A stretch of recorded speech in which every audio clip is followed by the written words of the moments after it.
तो चलिए आज सफलता के एक ऐसे राज के बारे में बात करते हैं जो कह सकते हैं कि कभी पुराना नहीं होता। ये एक क्लासिक आइडिया है जो हमें किसी लक्ष्य की असली ताकत दिखाता है।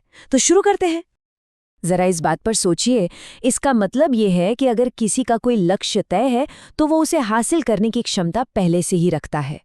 सफलता वो भविष्य में नहीं बल्कि आज के मजबूत इरादे में ही छिपी हुई है। बस ये एक लाइन, इसे याद रखिए, यही हमारे आज के पूरे विश्लेषण का सार है। सुनने में ये बहुत आसान लगता है ना, लेकिन इसका मतलब बहुत गहरा है। आइए अब देखते हैं कि ये सिद्धांत असल जिंदगी में काम कैसे करता है। हमारा पहला उदाहरण है कवि जॉन कीट्स, जिनकी कहानी हमें सिखाती है कि आलोचनाओं के बावजूद अपने लक्ष्य पर कैसे टिके रहना है। कीट्स की सोच देखिए, कमाल की थी। उनका ध्यान महानता पाने पर था, ना कि असफलता से डरने पर। जब किसी का लक्ष्य इतना बड़ा और साफ हो तो फिर छोटी-मोटी रुकावटें उसे रोक नहीं सकती। शुरुआत में तो आलोचकों ने कीट्स का खूब मजाक उड़ाया, पर कीट्स ने उनकी एक नहीं सुनी। पता है क्यों? क्योंकि उनका लक्ष्य साफ था, उन्हें खुद पर भरोसा था और जल्द ही उन्होंने अपनी मशहूर कविता एंडीमियन लिख डाली। भले ही वो बहुत कम उम्र में गुजर गए, पर अपना सपना पूरा कर गए। तो कीट्स की कहानी से हमें यही सबसे बड़ा सबक मिलता है, एक पक्का लक्ष्य होना। चलिए अब अगले उदाहरण पर चलते हैं और इस सिद्धांत को और बेहतर तरीके से समझते हैं। अब बात करते हैं जॉर्ज वॉशिंगटन की। उनका उदाहरण हमें दिखाता है कि मुश्किल से मुश्किल समय में भी एक लक्ष्य किसी को कैसे मजबूत बनाए रखता है। ये एक बहुत दिलचस्प बात है।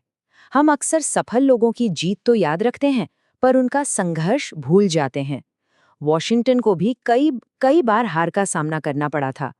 एक पल के लिए तो ऐसा लग रहा था जैसे वो हार जाएंगे। लेकिन देखिए, छोटी-मोटी हार के बावजूद उनका बस एक ही लक्ष्य था, आजादी। और क्योंकि वो उस पर टिके रहे, आखिर में जीत उन्हीं की हुई। हमारा आखिरी उदाहरण है वुड्रो विल्सन, जो हमें लक्ष्य का असली मतलब समझाते हैं। ये सिर्फ कुछ पाने के बारे में नहीं है, बल्कि कुछ और है। यहाँ एक बहुत बड़ा फर्क है, इसे समझिए।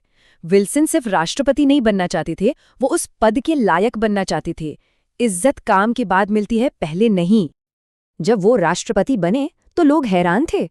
उन्हें स्कूल मास्टर कहकर मजाक उड़ाया गया। लेकिन ये कोई रातों रात मिली कामयाबी नहीं थी। नहीं, ये 25 साल की मेहनत का नतीजा था। उनकी जिंदगी एक लक्ष्य की ओर एक लंबी यात्रा थी। कीट्स, वॉशिंगटन, विल्सन, इन तीनों की कहानियों से हमें एक ही सबक मिलता है, और वो है एक पक्का, निश्चित लक्ष्य रखना। तो इन कहानियों से हम क्या सीख सकते हैं? आइए अब कुछ सीधी साधी प्रैक्टिकल सलाह पर नजर डालते हैं। ये स्लाइड किस्मत वाली बात को पूरी तरह नकार देती है। सफलता कोई लॉटरी नहीं है, बल्कि मेहनत का नतीजा है। जिन्हें हम किस्मत वाला कहते हैं, वो असल में वो लोग हैं जिन्होंने एक लक्ष्य बनाया और उस पर लगातार काम किया।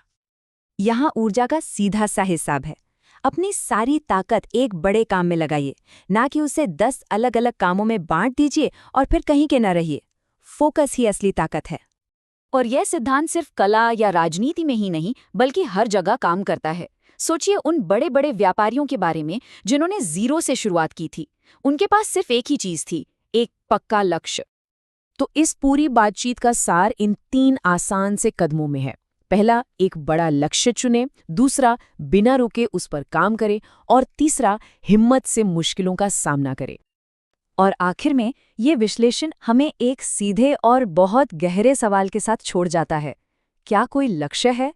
इस पर जरूर सोचिएगा, क्योंकि जैसा हमने देखा, हर जीत की शुरुआत एक पक्के लक्ष्य से ही होती है।